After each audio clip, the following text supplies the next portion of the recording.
各位老友記，你哋每日入廚房，辛辛苦苦煎、炒、煮、炸，係為你屋企人食得開心、食得健康，定係在唔知情的情況下，親手送俾佢哋一程？呢句說話聽落好似好重、好嚇人，但我今日一定要同你講真心話。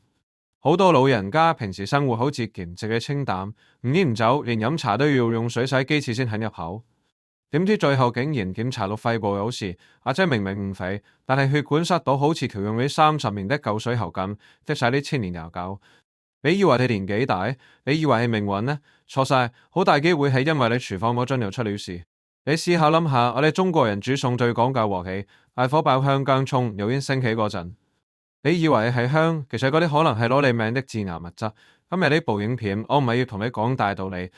我係要救你命，我哋會根據香港消委會最權威的測試報告，直接撕開嗰啲人氣食油的包裝紙，話俾你傾邊6款油入面竟然藏住1級致癌啊！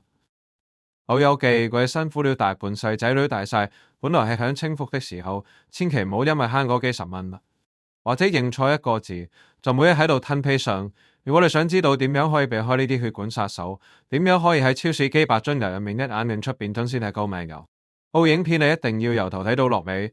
喺在你揭開嗰份黑名單之前，記得先訂閱我哋的頻道，影個讚呢，再轉發俾你啲老友記群組，因為呢啲資訊真係救得一個得一個。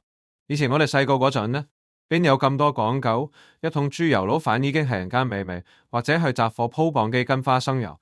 但係你有冇發覺，點解而家生活條件好咗，反而怪病多咗？好多老友記同我講，我好健康，我煮餸我好少油。好專門買啲廣告話對心血管好，好有營養的植物油，但係問題就出喺呢度。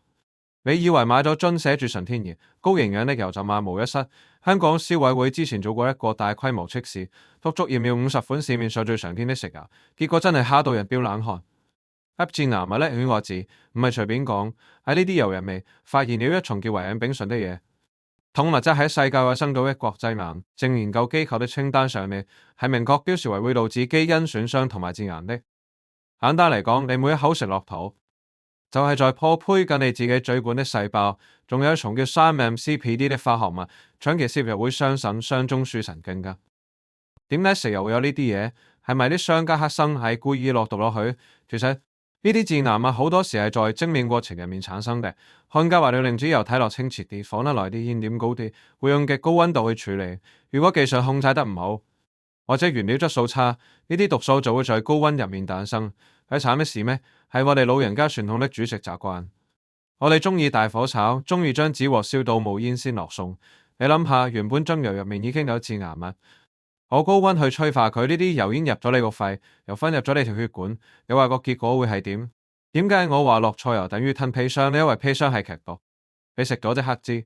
但係呢啲問題食油，佢係慢性砒霜，佢今日塞你少少血管，聽日令你細胞變異少少，等到你有一日覺得心口悶、周圍麻痹，或者咳勁唔好去照光的時候，往往已經太遲。好多老友記平時好認真咁揀菜揀肉，話要買有機買新鮮，但係往往最容易忽略嗰樽日日都要用的藥引子，就係食油。你用一樽毒油去煮最名貴的鮑參翅肚，煮出嚟的都係一盤毒藥。我成日喺超市見到啲老友記，見到特價就幾樽咁搬返屋企，或者見到電視廣告話好健康就信到十足。今日我要話俾你聽，睇廣告係冇用的，我哋要睇數據，要睇消委會幫我哋做的照妖鏡。好啦，各位老友記，我哋依家入正題，大家坐定定或者叫仔女幫手記低。我哋依家就揭開呢張消委會黑名單，睇下邊幾款我哋日用的食油原來係致癌之下。消委會一共驗了50款食油，包括花生油、粟米油、芥花籽油、橄欖油，甚至係依家好流行的牛油果油。結果顯示，竟然有47款呢，即係94%都驗到有害污染物。你冇聽錯，係90%幾啊！第一類係標面健康的椰子油暗證，好多老友記聽人講椰子油健康，可以用嚟護膚又可以煮餸，但係消委會測試入面，有部分椰子油樣本驗出的3-MCPD 含量係非常之高。有一款人氣椰子油，佢的含量竟然係所有樣本入面最高。3-CPD 係一重會損害腎臟功能，甚至影響男性生殖系統的物質。你以為食緊神油，其實係在傷緊自己個腎咩？第二類係我哋食了幾十年的老牌花生油。花生油係香港人的命根，炒餸夠晒香。但消委會發現，有幾款超市最常見的老牌花生油，竟然驗出了1級致癌物苯並芘。呢種嘢係世衛組織公認嘅一級致癌物，即係有明確證據顯示會令大鼠同人類生癌。你想唔想日日同呢啲嘢親密接觸？第三類係睇落清純的粟米油。粟米油因為冇咩味，老人家最中意用嚟整糕點或者煮清淡嘢。但係消委會測試顯示嘅部分人喺粟米油樣管入面，環氧丙醇的含量超標。環氧丙醇係基因毒性致癌物，係會直接攻擊你身入面的 DNA。如果啲 DNA 配咗細胞就會變異，癌症就係咁樣嚟。第四類係所謂高級的葡萄籽油。好多仔女想孝敬父母，會買啲貴少少寫住葡萄籽的油，覺得高級啲，為健康啲。點知喺消委會的報告入面，有一款貴嘅葡萄籽油樣本，佢哋環氧丙醇含量竟然係全場最高。價錢貴唔代表安全。葡萄籽油在提煉過程中需要極高溫處理，如果焊家把關唔好，致癌物就會大量產生。一款油你以為係養生，其實係養癌。第五類係調味油，即係花生味油、蔬菜油。好多時超市特價有啲咩金裝花生調味油、健康蔬菜油，其實係多重油混合埋一齊。消委會發現呢類油嘅成分最雜，入面含有塑化劑的機會亦都相對高。塑化劑長期攝入會干擾內分泌，係會增加壞血管硬化的風險呢？有一款大眾品牌的調和油，有被驗出塑化劑含量雖然無超標，但比起其他單一成分的油，含量明顯偏高。第六類係人造牛油同塗抹醬。雖然呢個唔係液體油，但係好多老友記中意攞嚟搽麵包。消委會驗咗10幾款人造牛油，結果係全軍覆沒，全部都含有3mcpdd，超過80%都含有環氧丙醇。人造牛油係經過氫化處理的，入面包含的反式脂肪直情係血管塞車的總導演。大家可能聽名都聽暈咗，咩3CPD 環氧丙醇本病嘅皮。老友記，我用最簡單的比喻同你講，你就知點解我話佢哋係血管垃圾同細胞殺手。環氧丙醇就好似一個失控的拆樓機，專門去就你細胞入面嘅核心的零件。當零件被撞到亂晒龍，細胞就會開始作反。消委會入面有幾款油，佢哋的含量直情超出咗歐盟的標準。歐盟對呢啲嘢係零容忍的。點解我哋仲要吞落肚？如果你發覺最近無端端腰酸骨痛、小便多泡，或者曬日覺得好攰，除咗年紀大，可能係你個腎被3mcpD 慢慢毒害緊。實驗證明，長期食呢啲嘢會令動物的腎臟組織胚死。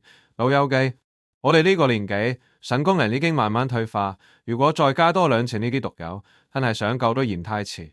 至於本病皮，佢入到血管之後，會引起強烈的發炎反應。等想像下，血管壁原本好光滑，而家因為發炎變得凹凹凸凸。呢啲物質就好似強力膠水咁，將血液入面的膽固醇係咪全部黐埋一齊，形成斑塊，斑塊越積越大，血管就越嚟越窄。塞咗係心臟就係心肌梗塞，塞咗係腦就係中風。點解呢啲大牌子人氣又會出事？第一係高溫脫臭過程。大漢為了生產大量食油，會用精煉的方法，其中一環係要用200度以上的高溫去除油入面的雜質同埋異味。但係當溫度一過了200度，油入面的天然成分就會發生化學反應，變咗做環氧丙醇。如果工廠為了趕工慳成本，冇精確控制溫度，呢啲毒素就會大量產生。第二係原料受污染。例如花生、粟米在種植或者儲存過程中，如果發毛產生了黃曲霉毒素，或者土地受過重金屬、工業污染物污染，衣油點面都係會有查啦。第三係塑化劑滲漏，有啲油係用塑膠樽裝的，如果存放環境太熱，或者油樽的質素差，塑膠入面的塑化劑就會慢慢融入啲油入面，你放得越耐，食落肚呢就越多。老友記，睇到呢度，你係咪覺得死啦？咁即係冇油可以食，係咪咁絕望？消委會的報告入面，其實都有21款食油係完全無驗出致癌冇環氧丙醇的，亦都有3款係完全無污染物的清白之心。我哋今日單唔係要大家斷食，而係要大家識揀，唔好迷信貴價油，唔好迷信大品牌。如果你覺得呢啲資訊有用，請你一定要分享轉發呢部影片俾親戚朋友，話俾佢哋聽邊啲油要即刻倒。聽完頭先嗰個黑名單，大家係咪覺得心驚驚？驗緊屋企廚房某樽油仲用唔用得？我哋依家進入最關鍵的部分咯。好多人問呢，點解明明買嘅時候係好油，但係煮煮下就變咗毒藥？呢度就要講下我哋香港人煮餸嘅3大奪命習慣。第一件要講的就是煙點。老友記，你哋一定要記住一句口訣：又冇煙命就短。好多長輩中意大火爆鑊，肯定要有煙先夠鑊氣。但係你要知，每重油都有佢的頂峰溫度。例如好多人覺得初榨橄欖油最高級，就攞去大火炸雞翼，大錯特錯啊！初榨橄欖油的煙點好低，你一開大火，脂油就會即刻崩潰，分解出大量致癌煙霧。你以為係食緊營養，其實係吸緊毒煙。係講就算萬年油，我知老人家好節儉，炸完魚、炸完煎堆嗰鑊油，覺得仲好清，唔捨得倒，就反聽日炒菜。老友記，呢啲油經過高溫炸過，入面的化學結構已經全部亂晒，產生了大量自由基同二氧化脂質。呢啲嘢入到血管，好似生鏽咁，會令你的身心受損。聽我話，炸過的油千祈唔好留，好落坑渠係最精明嘅方法，因為往條血管的錢夠你買幾千樽新油。仲有一個細節，就是油樽的擺位，你屋企樽油係咪就咁擺喺爐頭側邊，或者係窗邊曬住太陽？油最怕三樣嘢：光、熱同空氣。你擺喺爐頭側邊，日日受熱，樽油未開完就已經氧化變了質。如果你聞到樽油有一陣油液味，即係入面已經充滿了氧化毒素，千祈唔好再食。如果講到呢度你覺得學到嘢，咁一訂閱我哋，仲有好多健康實戰方法教大家。去到超市見到幾百款油，眼花繚亂，仔女又話買呢隻，廣告又話買個字。老友記，我教你一個最簡單的方法，你只要認住標籤上面呢個字，你的人生就贏了一半。呢個字就是冷壓，英文叫 cold pressed。點解冷壓咁緊要？頭先我講過，好多派界油係用高溫化學溶劑去提煉的，過程中會產生致癌物。但係冷壓油係用物理方法，好似以前磨豆漿咁，慢慢將啲油擠出嚟，全程溫度好低。咁樣做不但可以保留油入面的維他命同抗氧化物，最緊要係唔會產生魔鬼致癌物。另外，如果你係要大火炒餸，就要認住另一個字，高油酸，英文叫係 oleic，例如高油酸葵花籽油或者高油酸芥花籽油。呢個字代表脂油的穩定性好高，唔容易因為熱力而變質。我幫大家總結一個買油口訣：涼拌煮麵，細火炒，認住初就或者冷壓；大火爆煎魚炸嘢，認住煙點高，或者直接用花生油、牛油果油。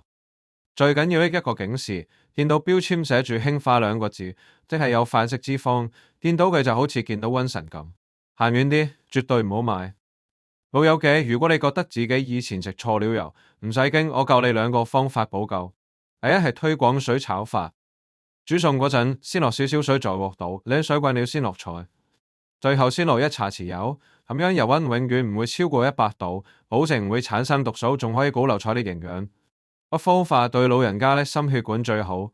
第二係多食血管清道夫，平時食多啲黑木耳、洋葱、西蘭花，同埋富含Omega-3的深海魚。呢啲食物可以幫你好似刷牙咁，慢慢清走血管壁入面的污垢。講了咁耐，其實我最想同大家講句心底話：我哋呢一代人經歷過苦日子，習慣了節儉，一樽油幾10蚊，補了佢會覺得大晒，會覺得心痛吧。但係我想你諗下，你辛苦了大半歲喺個家供書教學，依家仔女大晒，個孫都開始識叫你一聲爺爺婆婆。你一下半場本來係喺公園行下，去飲下茶，睇住啲孫仔孫女大。如果因為慳嗰幾十蚊，因為捨唔得嗰半樽毒油，搞到血管塞了，要瞓在醫院病床上面，仔女要請假照顧你，你自己又要受苦，你話呢份慳保底係咪真係值得？健康先至係你能夠留俾仔女、留俾啲老家最好嘅禮物。你身體健康就係減輕仔女的負擔。踩命8歲就係屋企最大的福氣。今日返去，請你做3件事：第一，行入廚房檢查下嗰樽油，如果有油益味，或者喺黑名單上面，消委會評分好低的牌子，即刻倒了佢，唔好心癢啦。換一樽冷壓或者消委會高分推薦的好油。第三，將呢部影片發俾你最關心的老友記，或者發你群組。好多老友記唔識上網上看這些資訊，佢哋每日仲喺度食緊嗰啲慢性砒霜，你呢一次轉發，可能就是救返佢條命。老友記，健康唔係靠運氣，係靠我哋的選擇。係咪開始食好啲，用好啲？希望下一次在公園見到你，你仲係咁精神奕奕，行得走得食得啊！如果你中意今日的內容，請記得訂閱我哋的頻道，打開個小鈴鐺，每一條影片都係為你哋的健康而做。多謝大家收睇，祝大家身體健康，血管通暢，長命百歲。我哋下次再見。